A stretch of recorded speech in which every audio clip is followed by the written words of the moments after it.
मैं हुसैन सुल्तान रणभूमि न्यूज़ में आपका स्वागत करता हूं। उत्तर प्रदेश के संभल की शाही जामे मस्जिद का मामला अभी सुलझा भी नहीं था कि एक और बड़ा मामला सामने आया। आपको बता दें, राजस्थान के अजमेर की ख्वाजा गरीब नवाज़ की दरगाह भी विवादों के घेरे में आ गई है।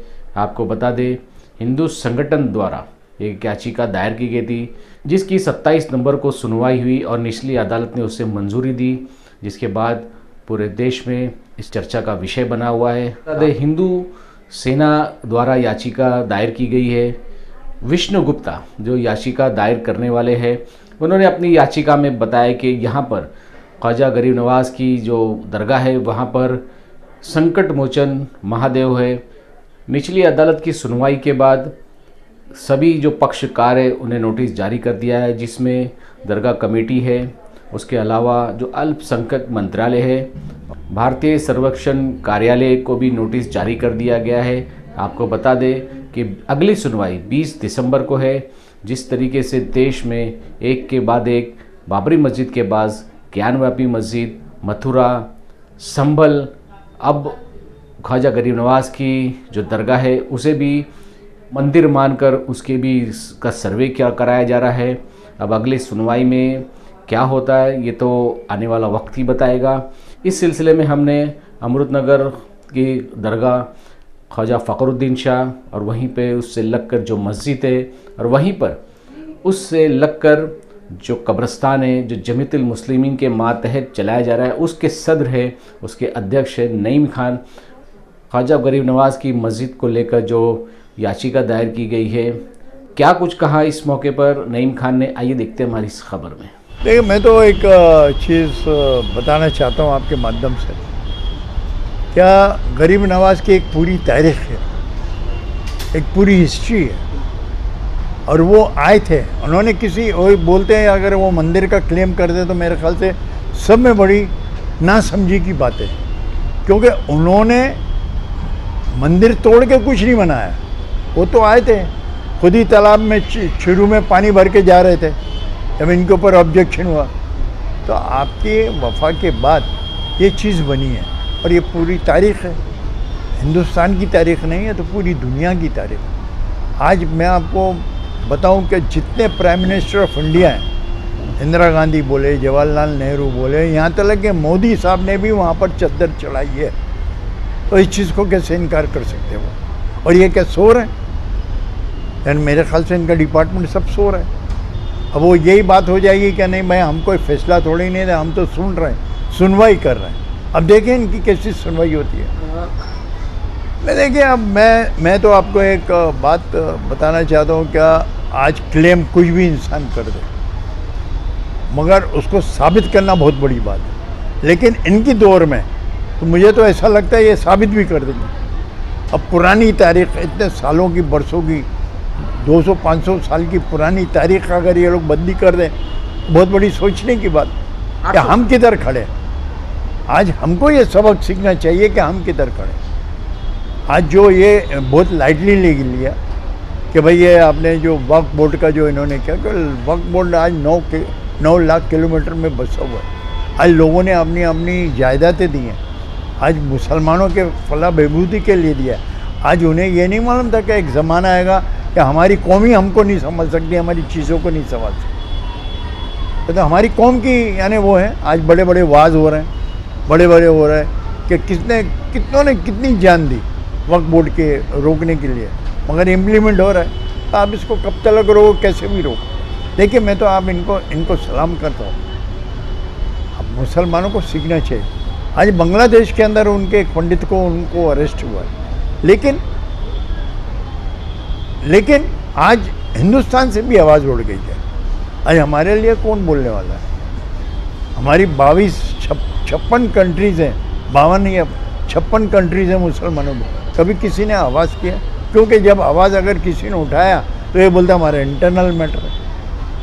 जब ये हमारा इंटरनल मैटर है तो वो बांग्लादेश का भी इंटरनल मैटर है।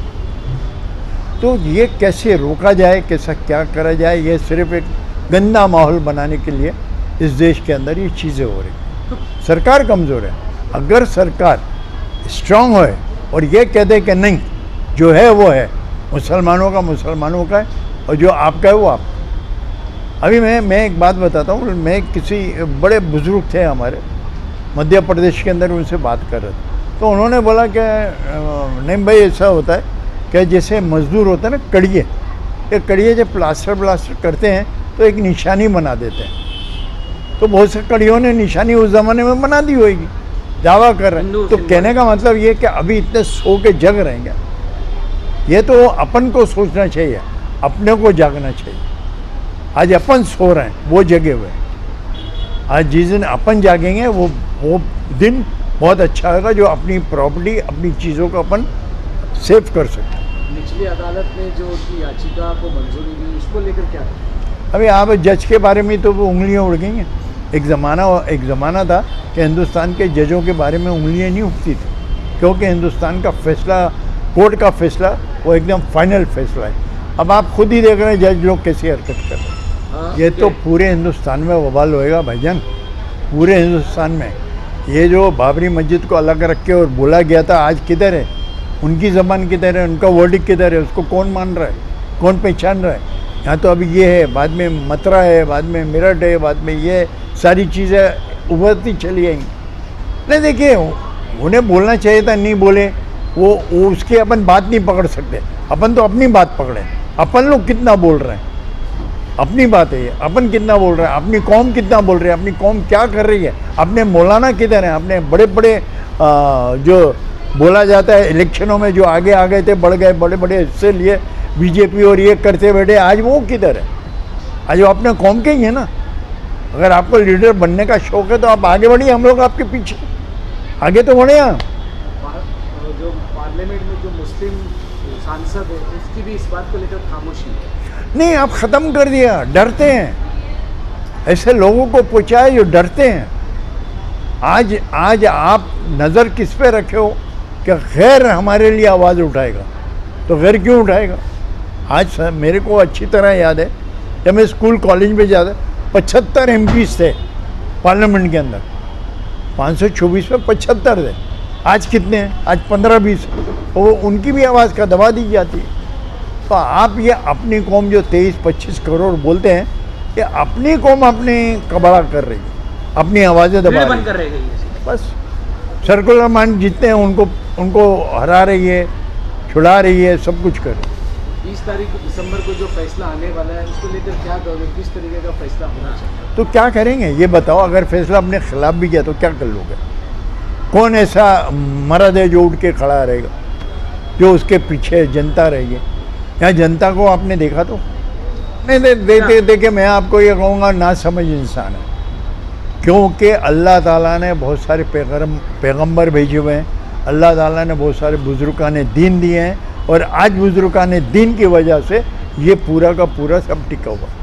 आज आप होते कौन है बोलने वाले, तोड़ने वाले? आज तो बहाउद्दीन शाह बाबा की दरगाह है, माहिम की दरगाह है, आपका हाजी अली की दरगाह है, अपने अजमेर शरीफ की है, दिल्ली में काफ़ी दरगाह हैं। तो इसका मतलब सब तोड़, यानी आपको फिर बुजुर्गान दीन के ऊपर कोई भरोसा नहीं, कोई पूजा करने नहीं बोल रहा है। अब बस समझ लो, ये जो अगर इनमें की कोई बात कर रहा है, ये तो आप अल्लाह के वसीले से मांगोगे कि आपके अल्लाह ताला को यही बताओगे ये आपके नेक बंदे हैं, आप इनके वसीले से ये मेरा काम कर। तो इसमें कोई बुरी बात नहीं, गुनाह की बात नहीं। साहब, जो अजमेर शरीफ का जो मामला चल रहा है, वहाँ पे मुसलमानों से ज़्यादा गैर कौम के लोग वहाँ पे श्रद्धालु पहुँचते हैं, तो क्या करें? मैं तो आपको कहा, जब प्रधानमंत्री पहुँच गए तो फिर श्रद्धालुओं की क्या बात? वहीं से उनको भी मिला हुआ है। की जो आज वहीं से उनका एतकाद है, हिंदुओं का एतकाद है। विलासराव देशमुख थे, मेरे साथ में गए हुए हैं अजमेर शरीफ। सुशील कुमार सिंधे मेरे साथ में गए हुए अजमेर शरीफ, मेरे पास फ़ोटो है वहाँ के जितने मिजावर हैं कि अगर आप उनसे बात करेंगे तो हिंदुस्तान के बड़े बड़े लीडर गए अपना माथा टेकने के लिए। मैं आपको क्या बता रहा हूँ, एक शर पैदा हो गया हिंदुस्तान का। जैसे नहीं वो पटाखे फोड़ दो, आवाज़ बहुत होती है, एंड में पटाखे खुश हो जाते। हर आदमी बैठ के तमाशा देख रहा है इसको, चाहे वो हमारा गैर हो, कोई भी हो, हिंदू है मुसलमान है, सब बैठ के देख रहा है। क्योंकि देखिए, जो पढ़ा लिखा हिंदू है वो भी नहीं चाहता है, वो बिल्कुल नहीं चाहता, क्योंकि उसने तारीख पढ़ी हुई है, उसको मालूम है कि अजमेर शरीफ कोई मंदिर तोड़ के नहीं गए हुए, अंदर गए हुए, या कोई उनके महल नहीं थे, उन्होंने तो वो झोपड़ी के अंदर किया। जब आपका इंतकाल हो गया वहाँ पर जब आपको दफनाया गया तो मुसलमानों ने ये मनाई है, वहीं मुसलमानों ने मनाई ये चीज़, तो वहाँ सवाल ही पैदा नहीं होता ना। आखिरी सवाल खान साहब, नहीं देखिए, हिंदुस्तान तो बिल्कुल गलत जगह जा रहा है। अब जब हुकूमत इसके अंदर नहीं बोल सकती है और उनके पार्टी, ये पार्टी लाइन है, तो पार्टी लाइन जो इधर गड़बड़ कर रही है, तो हुकूमत को उसके अंदर बीच में बोलना चाहिए। और एक प्लेटफॉर्म पे जो 524 जो मेंबर ऑफ पार्लियामेंट है, एक प्लेटफॉर्म पे आना चाहिए और ये इशू को सॉल्व करना चाहिए।